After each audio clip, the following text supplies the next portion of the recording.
policy. The title of her thesis is Disabled or Dwarf, the Significance of a Mobility Aid in the Discrimination of Women with Dwarfism in Public Spaces. The title of her 3 minutes for thesis is Disabled or Dwarf, the Influence of a Mobility Aid in the Discrimination of Women with Dwarfism in Public Spaces.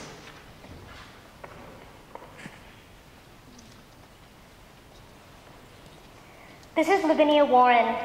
In the 1860s, Lavinia was one of the most famous women in the United States.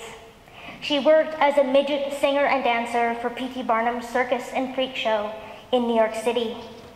While she had a sweet singing voice, Lavinia's primary draw was her tiny frame.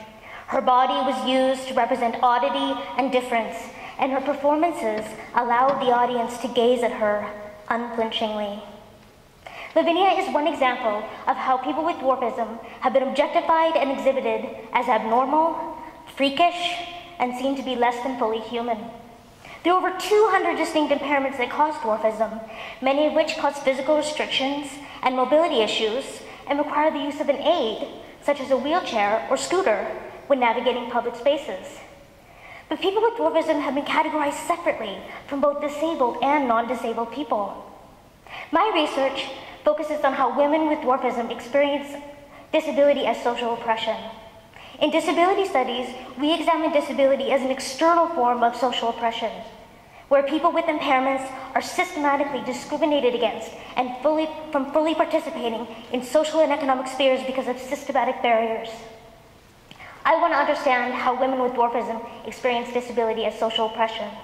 More specifically, how their social interactions in public spaces can be seen as manifestations of this oppression. My research has shown that even today, when women with dwarfism navigate public spaces, a range of attitudes and behaviors are exhibited toward them, from curiosity and staring, to kindness and pity, and even hatefulness and violence. I want to understand the social and cultural reasons for these interactions, how representations like Lavinia and the freak shows of the past affect the lives of these women today. My research has also shown that the presence of a mobility aid can dramatically alter these women's experiences. As one of my participants shared, I've had laughter and teasing and name-calling, and of course a lot of staring. I should stress that this is almost always when I'm out of my wheelchair.